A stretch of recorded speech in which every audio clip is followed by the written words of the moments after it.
Anki bor i hesten husen, da? Jo, det akkurat flott inn. Det mye kanna. Føyner deg. Kanskje så bøttene vilja spela ved jokken? Det trykker vi neiva, Mumi. Men jeg kunne vel hugsa meg og hukt narri at dem. Eisen men det sitter bare her inne og gløy nekka ljusa bøker. Så må vi ångsvekna røyna slippe inn. Men vi kunne ikke bare fære inn utan nekka, mamma og pappa. Fær inn og spyr om du kan lena en kopp av sukre. Nei, vi må finne på okkur anna. Län meg sjån eikena himmel. Boja mera bil! Kjør så vel! 1000 takk. Hva atler du, mamma og pappa? Det best må være at tid boja her. Om de kommer vi vant i sperel kommer ui tja meg. Men hva det du atler, mamma og pappa?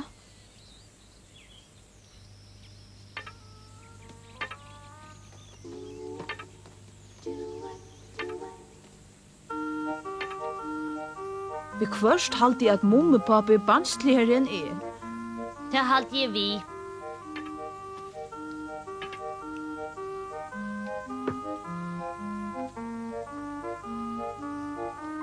Mamma, en mævrer i havan nå. Si meg, hva gjør at tiden her i havan noen tja mer?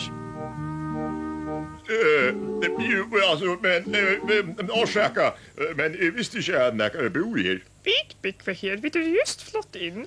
Tio må mykje orsaka, fruan. Jeg har altså ikke hugsa meg å tråka min atikon. Nu så, men hva gjør at tiden så her? Jeg kan ikke som mer når ferast. Hva som mer ferast? Ja, det ser jeg avhverst kan ha hvordan mer når bytja serverier. Der er ikke her i løtene, men hetta er i røynt over det vi kan kallast høvesveveren tjatamon. Jeg tror vi ikke suttje nekran vi her. Man skal også være synder av en serfrøynge for å suttja der. Men velkommen til Mumidals kæra frua. Jeg bygger vi så lengt igjen. Vi er jo mest som en slag nabygvun.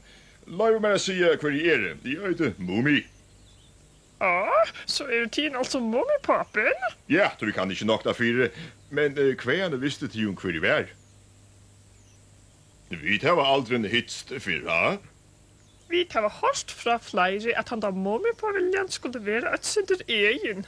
Det er jo smigrande fruan. Og tion fruan er jo... Filip Fjonk. Jeg eiter fru Filip Fjonk. Hun har litt å hitta tion fru Filip Fjonk. Det ser ut som om mamma og pappa finnes seg et nytt vimfolk. Vi talte velkomstvarslo. Just det. Nu er lengst så vi tar helt til varslo i vår høver. Men hver varslo måtte ta dem best? Aina rimmar varslo i visetøymen at jeg i alla matar er yngst og velkommen her til okkon i Mumidalen. Nettopp. Jeg vet akkurat hvordan vi skulle gjøre, Anna. Fraløkt, Mumi. Tu, Himmel. Ja, Mumipappi, du vil ta fyrversk. Hva skal jeg nå finne på? Jeg kunne vel huksa meg av fyllt kurven av i blåmån. Du kan spæra si hva du vil ta.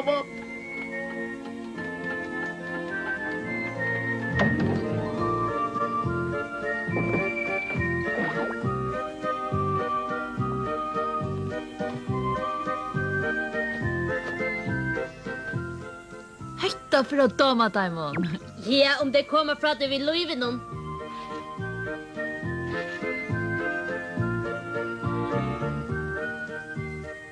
Det synest jeg vil jeg løyen, så tid må skikka det går vel. Ja, mamma. Her inn og sette seg kakenar av båret, mommi. Gamman, oi. Skrøybretten er akkurat stått Nei, slipper røynene. Men. Nei, snart, det så gjør man ikke. Du tok snart til kjølvor. Hallo, tid! Skumtikkun! Gjestene kommer nu! Nei, Skundet ikke når Sintra sprøya blåmen er ut. Skulle vi taka fyrverket nu, etla søttene? Det er størslig her at enda vi Himmel.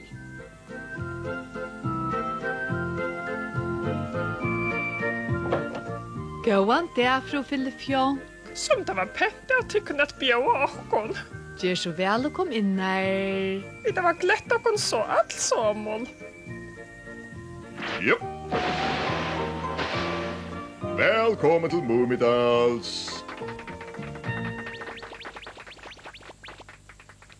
Hva er det da? Mamma, heldig du det var glömt att ta till golven om? Hette bara blommer. Det lukta så vel.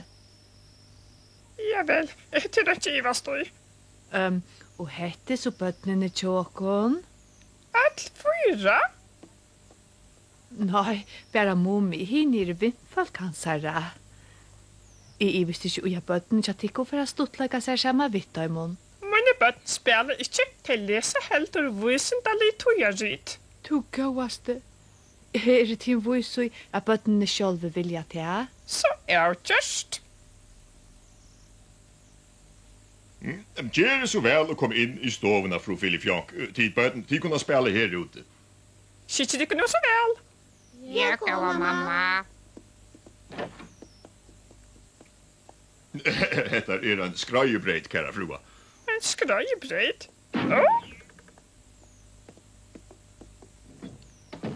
Sier man alvor att spela ditt aldren? Vill jag titta på en tur av skrajebretten i tjockon?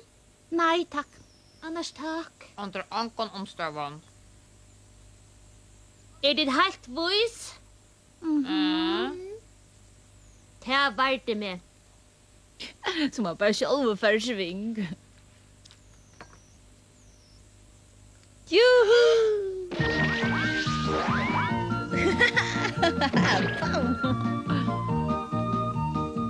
Hatta ljóa som mummi at det er.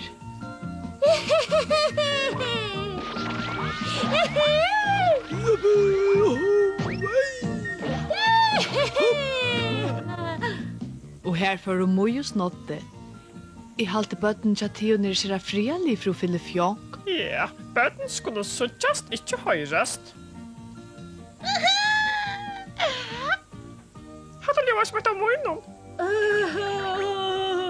Hva er det sett? Jeg var lest stuttlegg at jeg ser bare til kjære bøtten. Fai din endelig når du tar kjære at rett, fru Filifjonk. Det er om ikke til av deg munnen. Hva er først, du?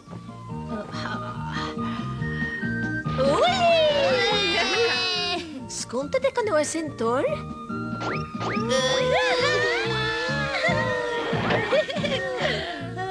Hva var det her? Hjelp, jeg er ikke bøttene vann. Hjelp! Jeg sier jo, du skulle sikkert ikke pette.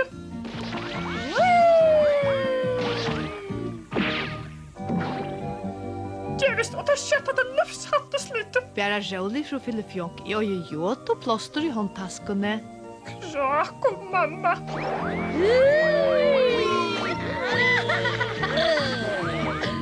Det så vi er sånt nu färdigt. Hej, kom nu!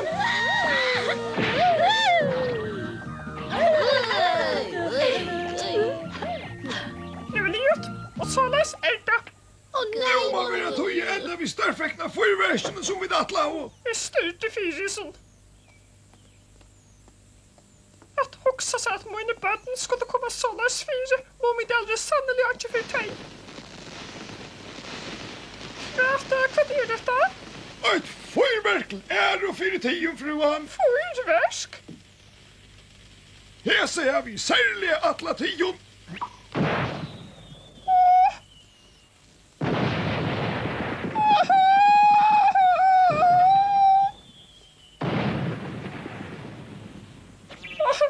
Farväl, kom kött, dator. Där kommer vi. 10 nu. Jeg har alltid ikke fra Filifjonk stått lega i seg. Men det gjør det bøtten her etter måter. Hon skulle bara vara en tur av skrajebreitene, så hun holdt jeg ikke reisende stått lega seg. Vaksen skrej ikke og skrejbreit. Det er alt og bensje for jeg vet det later. Au, au, au, au. Mamma, pappa? Detta måter mycket orsaka gå böten. Jag ska göra en atter. Vad hände, mummipappa? Jeg vil bare regne hvordan det var å skrøyebreit. Mummi-mamma, det hendte jo ikke. Det gjør henne atter bitt henne så sterske at hun bare ikke halte til mummi-mamma og meg, så blir hun så glad. Til pent av der omvælene, men vi vil eisen slippe brukene. Sjálvandi.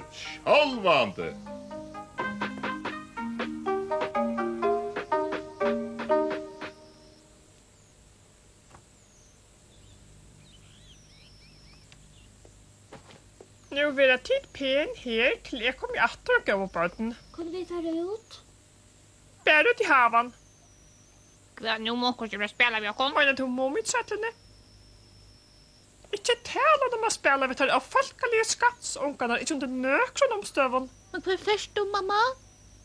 Utan leit etter nutjen husen. Jeg vil jo også så det ikke byggvann her i Movidalen.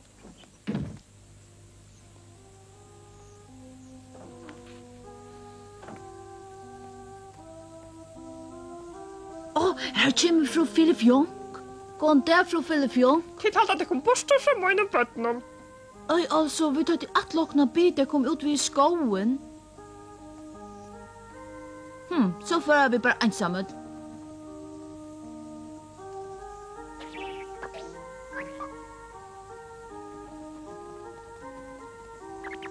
Vad är det med?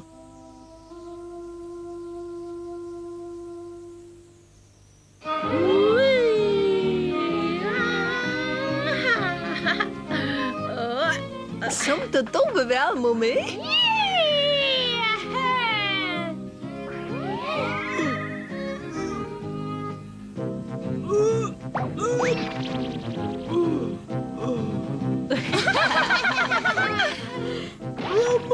Hadde klarer du ikke snart det? Nej, en sväng krokodil runt om här. Vi skulle ha tidsa seg bøttene vid jokken. Hva så vi fra Philip Jonk? Til ånøyd hun for å vite noe. Nu ute vi der snart det.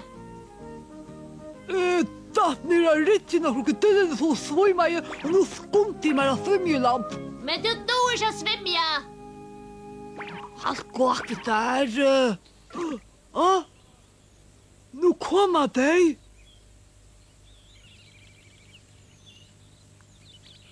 Hvor kommer de ikke her iver? Jeg vet jo på at mamma der ikke vil lade dem om. Oha!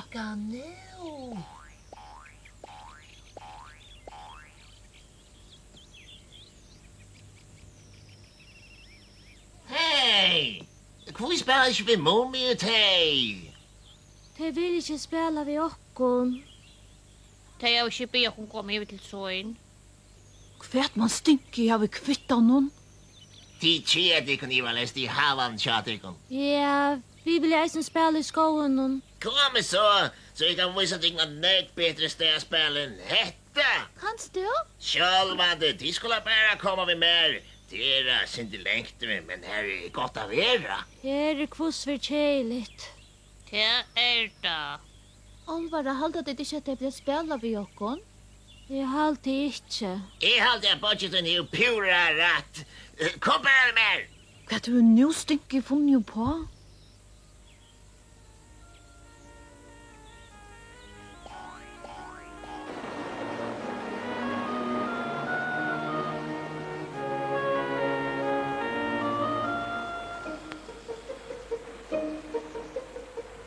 Det er bare til rivre. De skulle bare take etter tøy og smadja tekken i rom, og så atter. Hetta ser stort litt ut av det her. Det skal jo være så du vant meg ikke for å være stort litt. Men er det ikke synder hakre henne i søyene? Det ræver bare om at gjøre et ordentlig smadja så opp i beinnen. Nå, hvor vi slipper først? Så kunne din øl tro i røyne i sen. Jeg tror. Ja, så er det kanskje ikke rettelig som vant dem ikke. Jeg fer ikke. Aha, så du vil røyne ensamatler. Ja, det er kanskje også når jeg bare stått litt. Du selv, hvor? Att I badnameter rönda flöjre för en dagen och som en annan Tarzan där det kommer till hatta. Hvor så kon så Stinky? Mummi.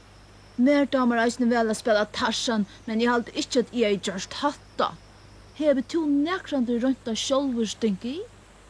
Självande? To djarvor, men jeg halte at dette steg alt og vanta mye til her som bøttene og særlig til mamma der. Men rønt og først sjolver, Stinky. Så skal jeg føre attanna. Rönt to först mummi. Nei, Stinky, vis du meg helt hvordan man er å gjøre. Kom nu, eller du har kanskje aldri rønta før. Jo, minst 1000 färder.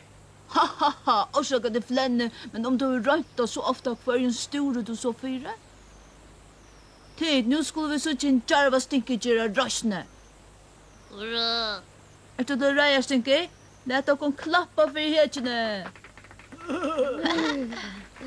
Vær bente, Stinky. Kom nu! Vi bor spent, Stinky, luttle. Ja, nu, Stinky. Ha det, Stinky. Ja.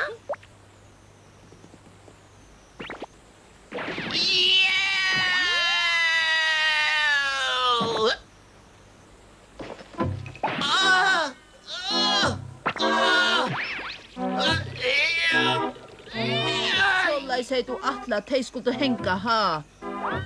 Det var så ringt. Godt at de ikke låter deg å lumpa. Hevda nu så godt, Stinky.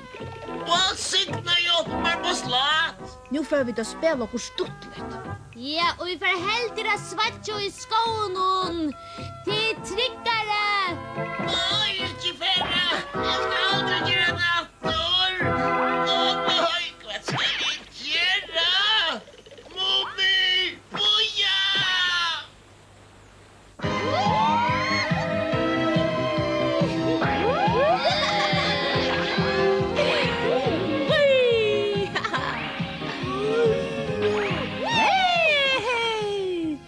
Mummi og de spalte vi bøttene tja for å fylle fjokk til lett ut av kvölde, og så stuttlet at de aldri haft det fyrr. Farvel, Tid. Takk for det, Mummi. Farvel, Mummi. Farvel. Farvel, vi så just. Hver har det til vise? Jeg sier at de skulle ikke ferdig utikere av varga unger. Vi var hos sammen med Mummi. Han altså ratt til kun. Ikke så leis rattelig, ja. Nå, men vi flyttar bort fra sin jævla familien I morgen. Flytta borster? Ja, jeg har funnet en nytt hus. Heter ikke blivet det sted til hampa følge. Hva feiler det kun? Vi tog ikke flytta. Ha? Vi vil være her. Kvæte. Vi vil være her. Vi flytter ikke bort igjen. Flytta ikke borster, nei. Ja, ensam ferdig onkan det kvettskjælet enda vi. Vel man det finna til en av løsen.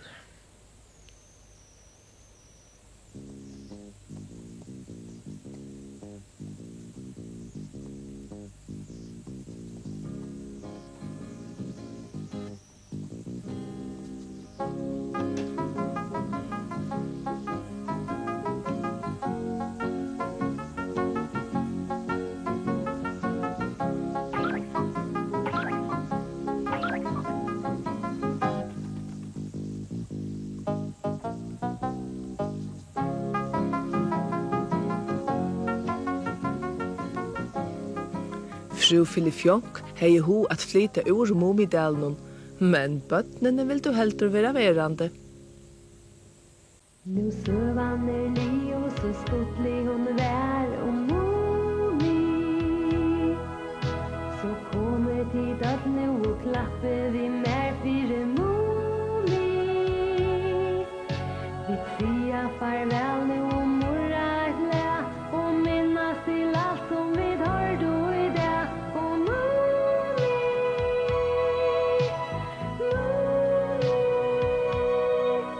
nu dæver lien kjøtt natten nær tja Mumi.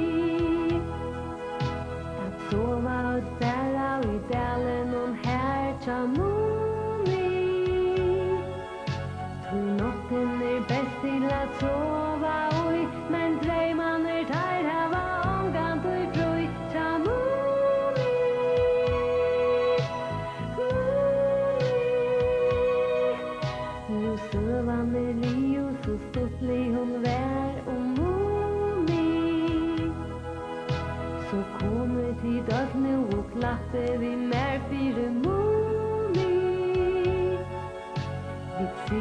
farvel